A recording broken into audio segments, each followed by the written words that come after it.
अस्सलाम वालेकुम दोस्तों, मेरा नाम है शहीर। आज मैं आपके लिए एक और वीडियो लाया हूँ जिसमें हम सीखेंगे कि हम किसी भी इमेज में क्रिएटिव फ़ोटो के इफ़ेक्ट कैसे देते हैं। तो चलिए वीडियो को शुरू करते हैं।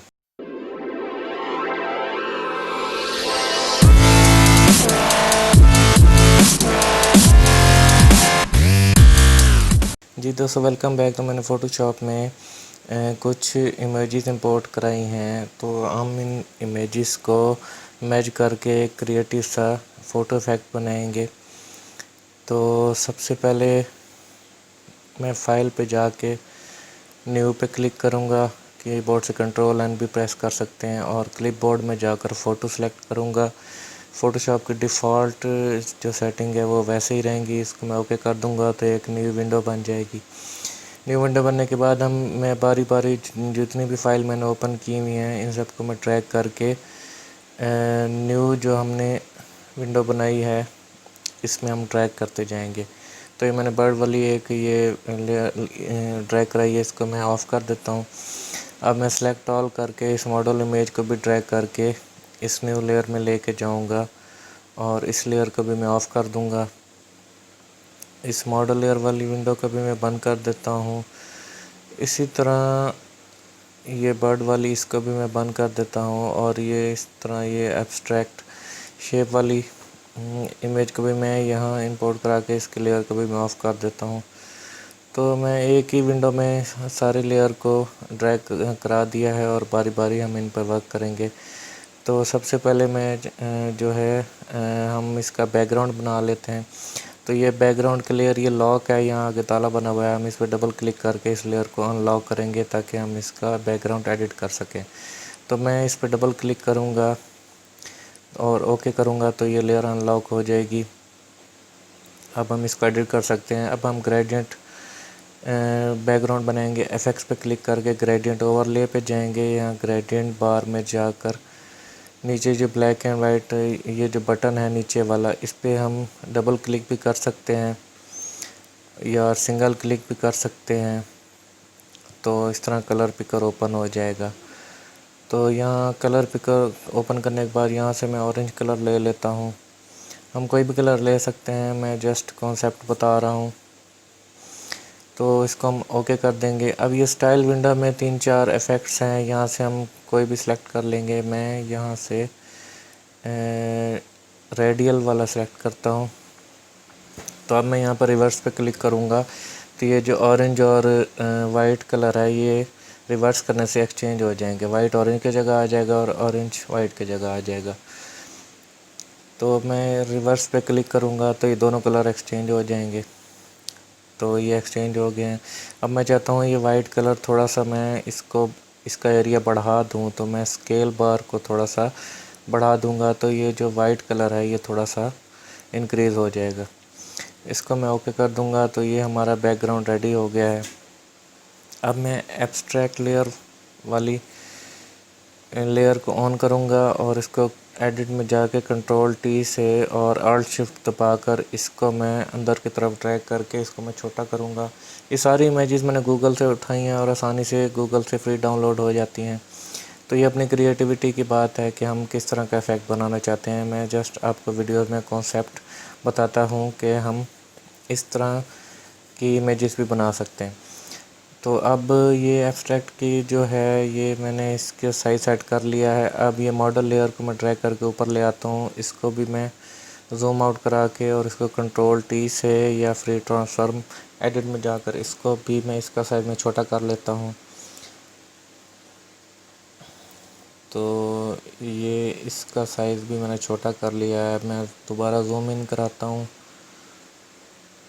जूम इन कराने के बाद अब हम इसकी ओपेसिटी कम करके इसके एडजस्टमेंट कर देंगे, क्योंकि हमने इस इमेज को इस एब्स्ट्रैक्ट इमेज के अंदर लेके जाना है।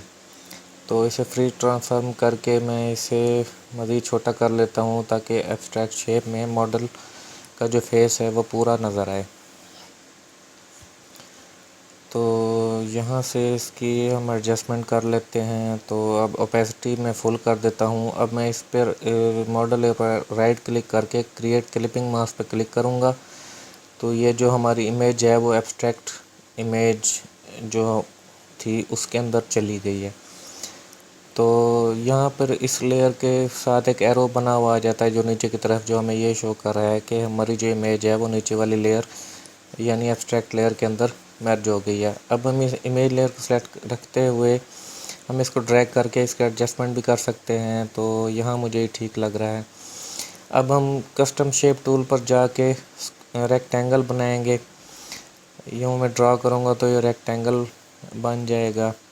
तो ये कलर फिल रेक्टेंगल बनेगा। तो इसकी हमें सिर्फ आउटलाइन चाहिए, तो हम दोबारा रेक्टेंगल टूल पर क्लिक करेंगे। ऊपर फिल का ऑप्शन आ रहा होगा, यहाँ से एक तिरछी लाइन आ रही होगी, हम उस पर क्लिक करेंगे तो हमारा ये जो रेक्टेंगल है ये सिर्फ आउटलाइन में शो हो जाएगा। तो इससे अगला जो ऑप्शन है, इसमें हम इस बार से हम इसको इंक्रीज़ करेंगे तो इसकी आउटलाइन जो है रेक्टेंगल की मोटी होती जाएगी। हम अपने हिसाब से इसको एडजस्ट कर लेंगे। तो इस बार को हम कम ज़्यादा करके इसकी जो आउटलाइन की मोटाई है उसको हम सेट कर लेते हैं। तो ये मुझे 1.33 पॉइंट पर ठीक लग रहा है। तो इसको हम ओके करते हैं। अब हम इसकी डुप्लीकेट लेयर बनाकर इसको थोड़ा सा मैं रोटेट करूँगा। तो ये इसकी सेटिंग हो गई है। अब मैं इसकी डुप्लीकेट लेयर बनाता हूँ, राइट क्लिक करके डुप्लीकेट लेयर। तो इस डुप्लीकेट लेयर को मैं फ्री ट्रांसफॉर्म करके इसको मैं थोड़ा सा तिरछा कर दूँगा। तो ये जब फ्री ट्रांसफॉर्म करेंगे तो ये साइड पे जो माउस पॉइंटर है बॉर्डर पे जाकर वो कर्व बन जाता है। तो जब ये कर्व बनता है तो उस टाइम हम अपने ऑब्जेक्ट को रोटेट कर सकते हैं, लेफ़्ट टू राइट या राइट टू लेफ़्ट या अप टू डाउन, जैसे मर्ज़ी हम चाहें कर सकते हैं। इस तरह मैं एक और लेयर बना लूँगा इसकी। ये इसकी तीसरी लेयर भी मैं बना लेता हूँ। इसको मैं अब ऑपोजिट साइड पर रोटेट करूँगा। ये मैं इसे लेफ़्ट साइड से यूँ टेढ़ा कर रहा हूँ। तो ये हमारा क्रिएटिव सा इफ़ेक्ट बनता जा रहा है। तो अब हम चाहते हैं इस पूरी इमेज का शैडो भी बना लें। तो बल्कि पहले इस बर्ड वाली लेयर को भी सेट कर लेते हैं। फ्री ट्रांसफॉर्म से इसका आल्ट शिफ्ट दबाकर इसका साइज़ में कम कर लेता हूँ और इसको हम अपनी मर्ज़ी से कहीं भी एडजस्ट कर सकते हैं। तो मैं इसको लेफ़्ट साइड पर एडजस्ट करता हूँ क्योंकि लेफ़्ट साइड पर स्पेस थोड़ी ज़्यादा है। तो ये भी हमारी एडजस्टमेंट जो है कंप्लीट हो गई। और अब मैं अगर चाहता हूँ कि मैं इस पूरी इमेज का शैडो बनाऊँ तो हम शैडो भी बना सकते हैं। शैडो बनाने के लिए सिंपली यहाँ से क्रिएट न्यू लेयर पर क्लिक करूँगा और ये शेप टूल में से जाके मैं सर्कल टूल लेकर यूँ ड्रैग करूँगा, स्लिम सा मैं सर्कल बना लूँगा। इसको मैं जो है ब्लैक कलर में फिल कर लूँगा क्योंकि शैडो जो होता है हमेशा ब्लैक कलर में ही ज़्यादातर यूज़ होता है। और इस इमेज में मैंने रेक्टेंगल के कलर भी ब्लैक ही रखे हैं, तो उस हिसाब से भी मैं ब्लैक कलर ही सिलेक्ट करूँगा। अब मैं फ़िल्टर में जाऊँगा, ब्लर में जाऊँगा और गॉसियन ब्लर में जाऊँगा और इस शैडो की शेप को हम थोड़ा धुंधला कर लेंगे। तो इसकी रेडियस बार को मैं कम ज़्यादा करके एडजस्ट कर लेता हूँ। तो ये मुझे 7.8 पर ठीक लग रहा है। इसको मैं ओके कर देता हूँ। तो ये हमारा शैडो भी बन गया है। तो बहुत अच्छा क्रिएटिव सा हमने ये प्रोजेक्ट कंप्लीट किया है।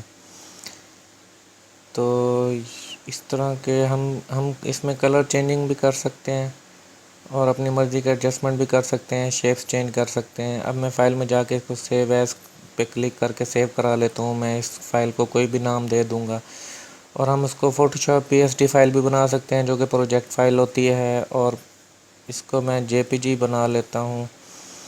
यहाँ से मैं JPG सिलेक्ट करता हूँ और इसको मैं सेव करा दूँगा। यहाँ से हमने लार्ज फाइल रखना है और बेसलाइन स्टैंडर्ड रखना है। इसको मैं ओके करूँगा तो ये हमारी इमेज सेव हो जाएगी।